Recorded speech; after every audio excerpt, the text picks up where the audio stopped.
જળ ચેતન. લેખક હરકિશન મહેતા. ચેપ્ટર 59. તો મારે તમારું ઇન્ડિયા જોવા એકવાર આવવું પડશે.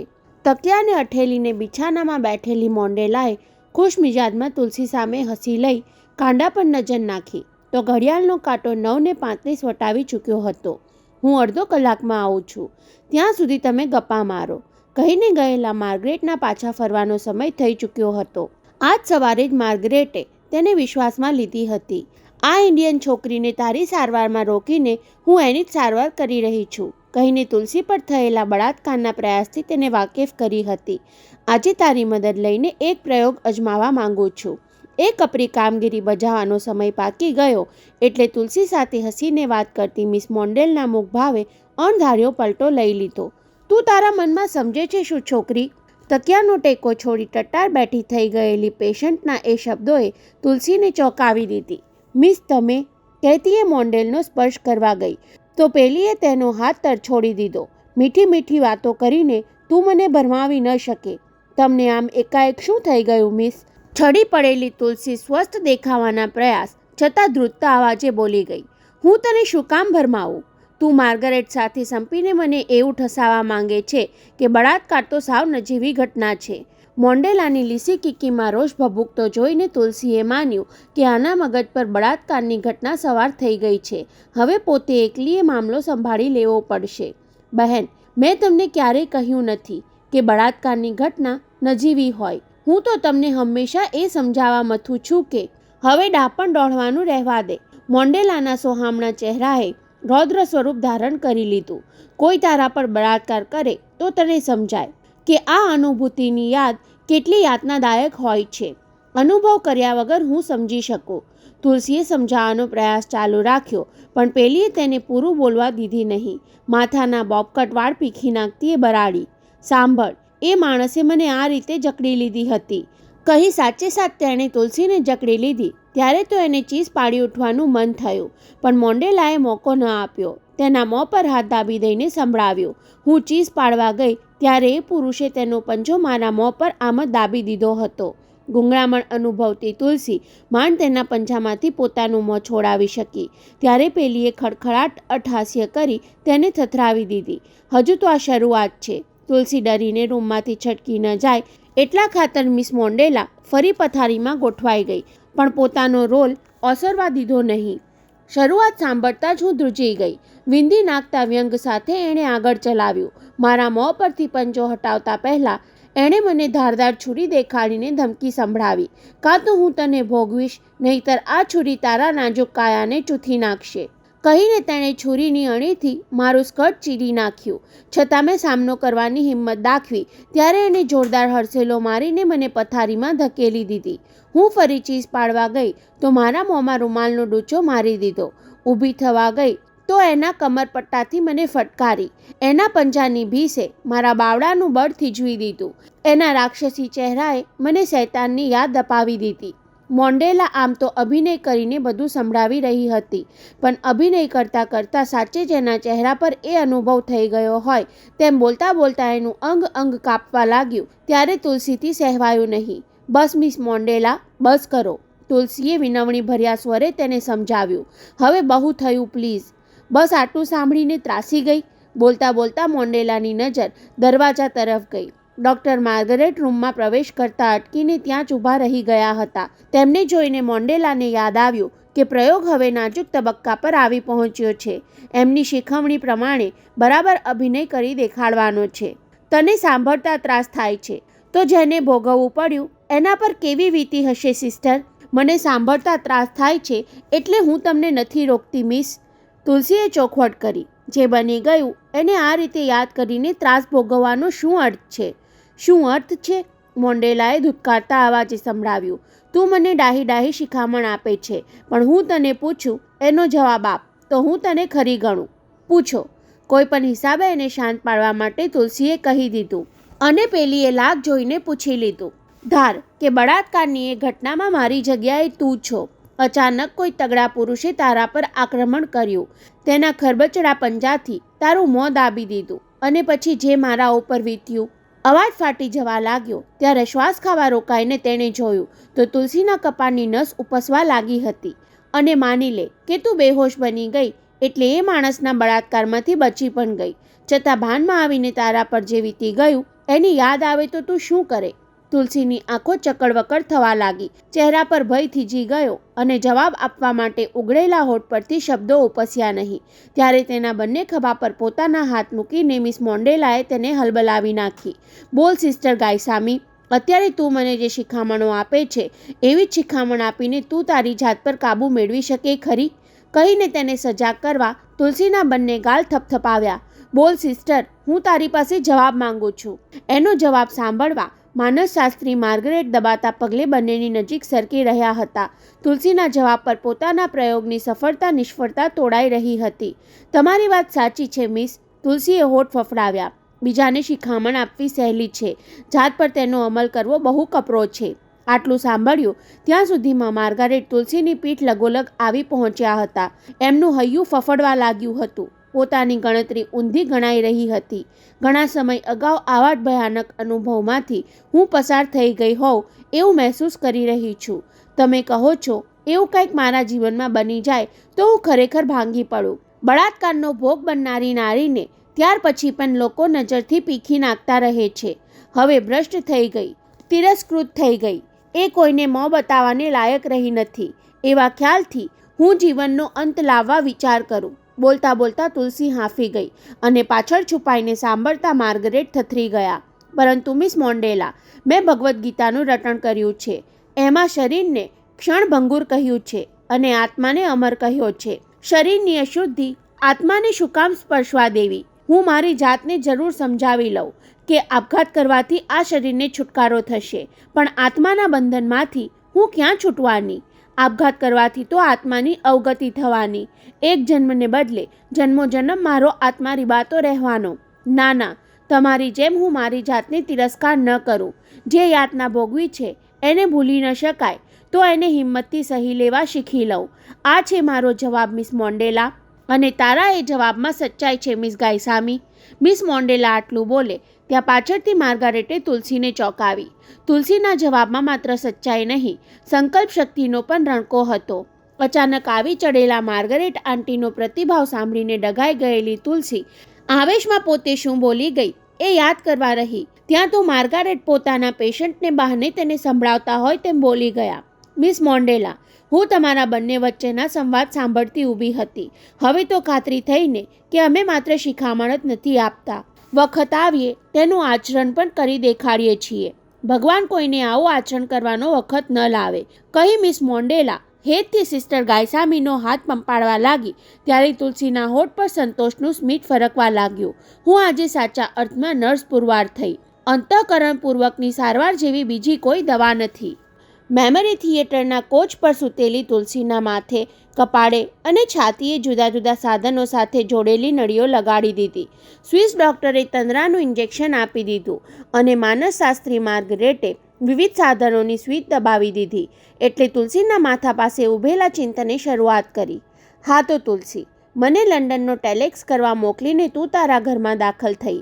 ત્યાં શ્રીનાથજીની છબી પાછળ સ્વિસ બેંકનો પેલો કોરો ચેક સંતાડીને તું હોસ્પિટલે પાછી ફરી.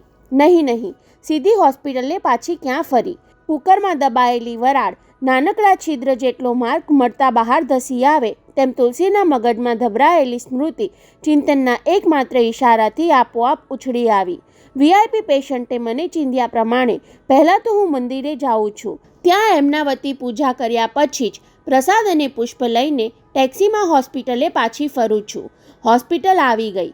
મુખ્ય પ્રવેશદ્વાર સામે લોકોનું કેવું ટોળું જામ્યું છે. પોલીસનો ચુસ્ત પહેરો લાગી ગયો છે. ટેક્સીને પાછળના દરવાજે લઈ હું ઝડપથી વીઆઈપી રૂમમાં પહોંચી જાઉં છું. ધીમેથી દરવાજો ઉઘાડીને જોઉં છું તો કોઈ અજાણી નર્સ બેઠી બેઠી મેગેઝિન વાંચી રહી છે. મને તરત સમજાઈ જાય છે કે મહાનુભાવની ડ્યુટી પર કોઈ પ્રાઇવેટ નર્સ ગોઠવાઈ ગઈ છે. મિનિસ્ટર સાહેબે મને પૂજા માટે મંદિરે મોકલી તેનો પ્રસાદ અને પુષ્પ અહીં મૂકી જાઉં છું.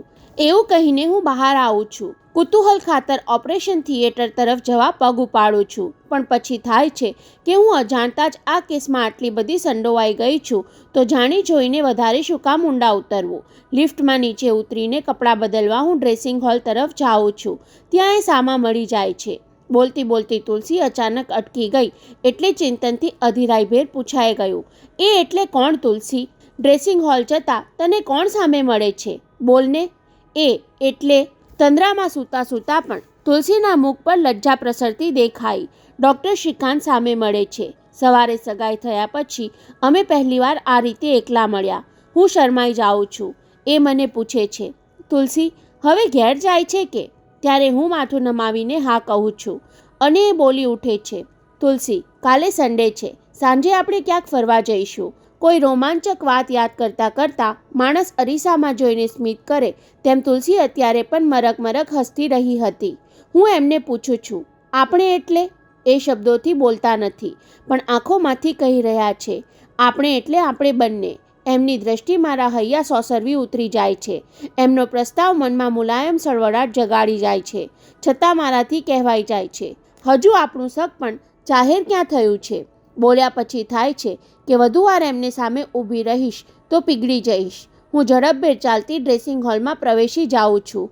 ઓહ, રોજ સિસ્ટરના કિલબિલાટથી ગાતો આ વિશાળ હોલ અત્યારે કેવો ભેકાર લાગે છે. કપડાં બદલવામાં મારે બહુ વાર ન લગાડવી જોઈએ. અહીં આવી એકલતા અગાઉ મેં ક્યારેય અનુભવી નથી. હું લોકર ખોલું છું, અંદરથી કપડાં લઉં છું, મારું પર્સ અંદર મૂકું છું અને પાર્ટીશન પાછળ કપડાં બદલવા લાગું છું. મારું દિલ ફફડે છે. કેમ? એકલી છું એટલે કે પછી બીજું કોઈ અંદર હોવાનો મને ભાસ થાય છે? પણ નર્સ સિવાય બીજું કોઈ અંદર આવી જ કેમ શકે? બહાર તો પેલી સિક્યોરિટી ગાર્ડ બેઠી છે ને. હું વિના કારણ ગભરાઉં છું. હમણાં કપડાં બદલાઈ જશે અને હું તરત બહાર નીકળી જઈશ. જાણે ભૂતકાળ વર્તમાન બની ગયો હોય તેમ તુલસીના ચહેરાની રેખા પાસે ઊભેલા ત્રણેયને તંગ થતી દેખાઈ. તેની ભાષા નહીં સમજતા હોવા છતાં ડૉક્ટર લેમ્બર્ટ અને માર્ગારેટ પામી ગયા કે યાદની પરાકાષ્ઠા આવી પહોંચી છે. તુલસીના સમગ્ર મુખ પર ઉપસવા લાગેલી પીડા જાણે પોતાને સ્પર્શી જતી હોય તેમ ચિંતનનું શરીર સંકોચાવા લાગ્યું અને સ્નાયુઓ સજ્જડ બનવા લાગ્યા અને તુલસીની તીણી ચીઝથી મેમરી થિયેટર ખળભળી ઉઠ્યું. ધક્કો લાગ્યો હોય તેમ ચિંતન 2 ડગલા પાછળ હડસેલાઈ ગયો. માર્ગારેટથી બંને હાથની મુઠ્ઠી વળાઈ ગઈ પણ સ્વિસ ડૉક્ટરે સ્વસ્થતા ટકાવી રાખી. આવું કંઈક થશે એની સાવચેતી ખાતર તુલસીના બંને હાથના કાંડાને કોચ પાસે પટ્ટાથી જકડી રાખેલા હતા. બંધ આંખે ચીઝ પાડ્યા પછી તુલસી હાથ છોડાવવા માટે દાંત ભીસીને જોર અજમાવા લાગી. છોડ સાલા સખારામ, છોડી દે મને. ત્રાડ પાડીને તુલસી છુટકારા માટે જોર અજમાવા ગઈ પણ ત્યાં તો શ્વાસ ગુંગળાવા લાગ્યો હોય તેમ એની છાતી હાંફવા લાગી. શું થાય છે તુલસી? વિલંબ સહેવાતો ન હોય તેમ તેને આગળ બોલતી કરવા ચિંતનને બદલે સ્વિસ ડૉક્ટરે પોતે જ અંગ્રેજીમાં પૂછવું પડ્યું. કહી નાખ તુલસી, બોલી નાખ સિસ્ટર ગાયસામી. છતાં તુલસી તડફડતી રહી ત્યારે ચિંતને કહેવું પડ્યું, કહે જોઈએ તુલસી, તું મને નહીં કહે? હું રૂંધાતા શ્વાસે તુલસીએ બોલવાનો પ્રયાસ કર્યો. હું કહું કઈ રીતે? કોઈએ મારા મોં પર પંજો ભીસી દીધો છે. આંખ સામે બધું ચક્કર ફરી રહ્યું છે. એણે મારી કમર ફરતો હાથ નાખ્યો છે. એ મને છોડતો નથી. કોઈ મને બચાવતું કેમ નથી? હું તુલસી ગોસ્વામી. આજ સુધી કોઈ પણ પુરુષને મેં મારા શરીરનો સ્પર્શ સુદ્ધા કરવા દીધો નથી અને આ નરાધમ, આ રાક્ષસ સખારામ મારા કપડાં ખેંચી રહ્યો છે. મને કંઈક થાય છે. ગુંગળાતા અવાજે બોલતી તુલસી શ્વાસ ખાવા રોકાઈને ફરી કાંડા છૂટા કરવાનું જોર અજમાવે છે. એનું ગંધાતું મોં મારા મોં પર લઈ આવ્યો. ના, હું એને ફાવવા નહીં દઉં. મારો એક હાથ છોડાવીને હું તેના મોં પર મારું છું પણ એના પર એની કોઈ અસર થતી નથી. એ મારી સામે દાંતિયા કરે છે. હું શું કરું? હવે મારે શું કરવું? બીજું કાંઈ જ કરી શકું એમ નથી. એટલે હું મારા આંગળાના નખને તેની હડપચી પર ખૂંચાડું છું. હું એને ઉતરડી નાખવા માંગુ છું. પણ તમે મારા હાથ તો છોડાવો. કોઈ મને મદદ કેમ કરતા નથી? હવે હું જાજુ ટકી શકું તેમ નથી. મને ચક્કર આવે છે. મારા મગજમાં અંધકાર છવાઈ ગયો છે. જલ્દી કોઈક મદદે આવો, નહીતર હું બેહોશ થઈ જઈશ. બોલતા બોલતા એ ડચકા ખાવા લાગી. ત્યારે ચિંતને આપસૂજીથી બંને પટ્ટા ખોલીને તેના કાંડા છૂટા કરી દીધા. લે તુલસી, મેં તને છોડાવી દીધી. કોણ? શ્રીકાંત, તમે? આંખો બંધ રાખીને હાંફતી તુલસી પૂછી બેઠી. ત્યારે ચિંતન ક્ષણવાર માટે સંકોચાઈ ગયા પછી બોલી ઉઠ્યો, નહીં તુલસી, હું છું, હું ચિંતન. ચિંતન. ઝાટકો લાગ્યો હોય તેમ શરીર સાથે જોડાયેલા બધા વાયર ઉખેડી નાખતી તુલસી સફાળી બેઠી થઈ ગઈ. ભૂતકાળમાંથી વર્તમાનમાં આવતા થોડી પળો લાગી હોય તેમ ઘડીભર મીચેલી આંખે અને ધૂંધવાતા ચહેરે કોચ પર સજ્જડપણે બેસી રહી. તુલસી. મૃદુ અવાજે તેનું નામ ઉચ્ચારતા માર્ગરેટે તેની પીઠ પર જેવો હાથ પસવાર્યો કે યંત્રવત તુલસીની આંખોની પાપણ ઉઘડી ગઈ. ગાઢ નિંદ્રામાં કોઈ દુઃખદ સ્વપ્ન જોઈને જાગી ગયેલી વ્યક્તિ પોતે ઉઘાડી આંખે જે જોઈ રહી છે તે સાચું છે કે બંધ આંખે સપનામાં જે અનુભવ્યું એ સાચું હતું એવી દ્વિધા અનુભવે તેમ તુલસીએ પહેલાં ચિંતન સામે જોઈ લીધું. પછી ડૉક્ટર દંપતી પર દ્રષ્ટિ કરી અને છેલ્લે થિયેટરની તરફ ઝડપી નજર ફેરવી લઈને વિચારમાં હતબુદ્ધ બેસી રહી. તુલસીના પ્રત્યાઘાતનું નિરીક્ષણ કરતા ત્રણે ડૉક્ટરો અક્કડ થઈને ઊભા હતા. અગાઉની દરેક મેમરી ટ્રીટમેન્ટમાં સારવારની સેશન પૂરી થયા પછી તુલસી તત્કાળ બેઠી થઈને વર્તમાનમાં પ્રવેશી જતી. બંધ આંખે ભૂતકાળમાં ડોક્યું કરીને પોતે શું શું યાદ કર્યું હતું એનો તેને ખ્યાલ રહેતો નહીં. પાછળથી ટેપ રેકોર્ડરમાં પોતાના જ શબ્દો સાંભળીને ટુકડે ટુકડે એ પોતાની ખોવાયેલી યાદદાસ્તને મગજમાં ભરી લેતી હતી. પરંતુ આજે કંઈક જુદું જ બનવાની સંભાવના હતી. સૂરજનારાયણે ગન દેખાડીને યાદ કરાવવા માટે બળજબરી અજમાવી ત્યારે યાદ આવેલી ઘટનાની જેમ બળાત્કારના પ્રયાસવાળી આ ઘટના પણ તેના મગજમાં તત્કાળ રોપાઈ જવાની ત્રણેય ધારણા રાખી હતી. ત્રણેયને તુલસીનો ચહેરો તંગ થતો દેખાયો. આસપાસ બધું નિહાળી લીધા પછી ભૂતકાળ અને વર્તમાનની કડી જોડાઈ ગઈ હોય તેમ તુલસીએ ઊંડો નિશ્વાસ નાખ્યો. પોતાના મુખને તાકી રહેલા ચિંતનને જોતાં જ તેને યાદ આવી ગયું કે હવે પોતે કોઈને મોં દેખાડવા લાયક રહી નથી. ઝડપથી તુલસીએ બંને હાથની હથેળીથી મોં ઢાંકી દીધું. બીજી ક્ષણે તુલસીનું ડૂસકું સંભળાયું. બંને ગોઠળ વચ્ચે ડોક ઢાળી દઈને એણે હૃદયનો ઉભરો ઠાલવવા માંડ્યો. ધીમે ધીમે એના ડૂસકા રુદનમાં પલટાઈ ગયા. હિપકે હિપકે તેની પીઠ ધ્રુજતી હતી. વચ્ચે વચ્ચે મોંમાંથી ચિત્કાર પડતો હતો. ચિંતનતીએ સહેવાતું ન હોય તેમ હાથ લંબાવી તેના ખભા પર મૂકવા જતો હતો ત્યાં માર્ગરેટે આંખના સંકેતથી તેને રોકી પાડ્યો. મોં છુપાવીને હૈયાફાટ આક્રંદ કરતી તુલસી આપમેળે અટકશે નહીં એવી સ્થિતિ ઊભી થઈ. ત્યારે માર્ગરેટે પોતાના એપ્રનના સાઈડ પોકેટમાં રાખેલું ટચુકડું ટેપ રેકોર્ડર બહાર કાઢી તેની સ્વિચ દબાવી. એ શું કરવા માંગે છે તે ડૉક્ટર લેમ્બર્ટ કે ચિંતનને સમજાય તે પહેલાં તો ટેપ રેકોર્ડર વાગી ઉઠ્યું. તમારી વાત સાચી છે મિસ. બીજાને શિખામણ આપવી સહેલી છે, જાત પર તેનો અમલ કરવો બહુ કપરો છે. આ તો તુલસીનો અવાજ. સ્વિસ ડૉક્ટર અને ચિંતન બંને ચોંકીને માર્ગરેટ સામે જોવા લાગ્યા. 2 દિવસ પહેલાં માર્ગરેટે જે પ્રયોગ કરવાની વાત ઉચ્ચારી હતી એ આ જ હોવો જોઈએ તેવું બંને અનુમાન કરી લીધું.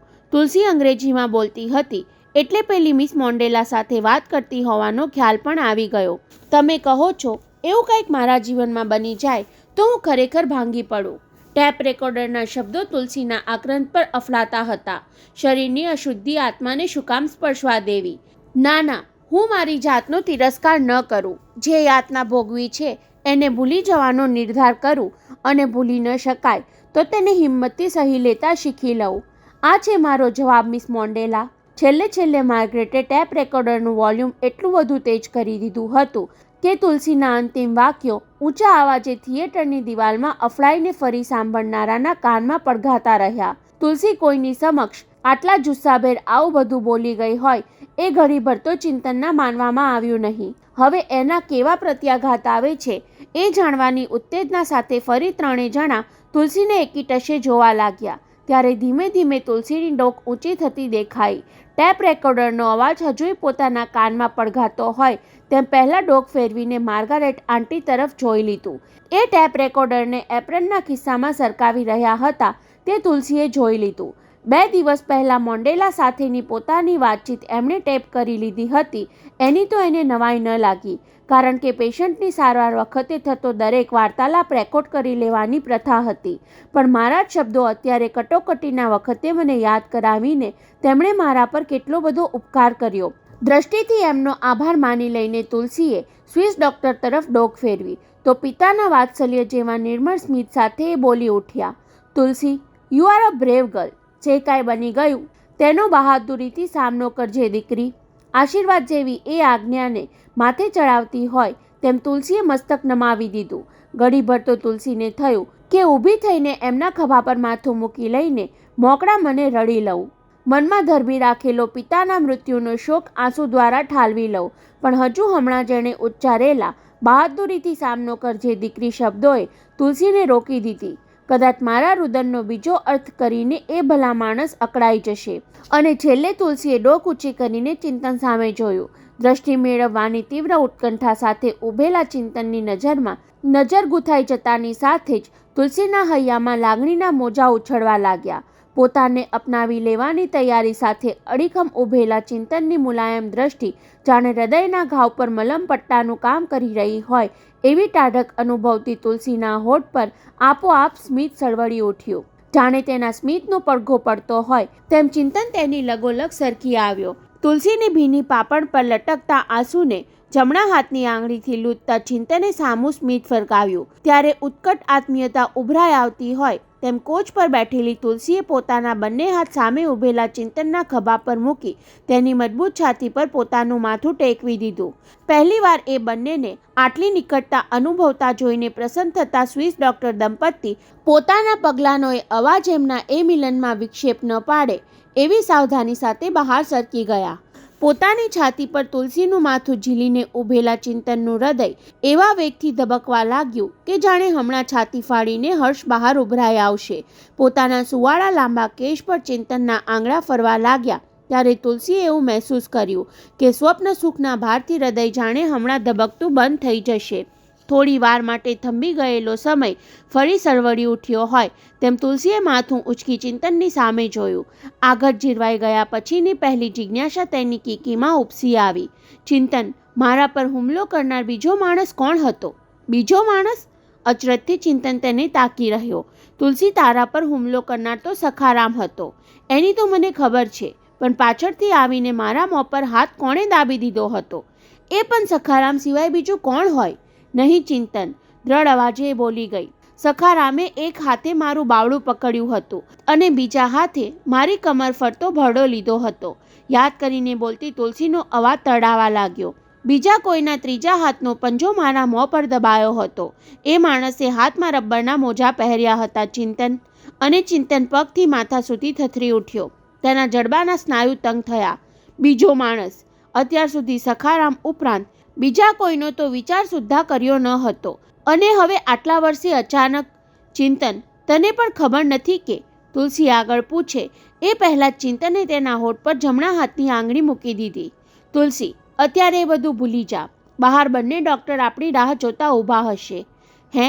એમની ગેરહાજરીનું હવે ભાન થયું હોય તેમ તુલસીની આંખો ચમકી. એ બહાર ઊભા છે? કહેતી ચિંતનના ખભાનો ટેકો લઈ તુલસી કોચ પરથી નીચે ઉતરી ગઈ.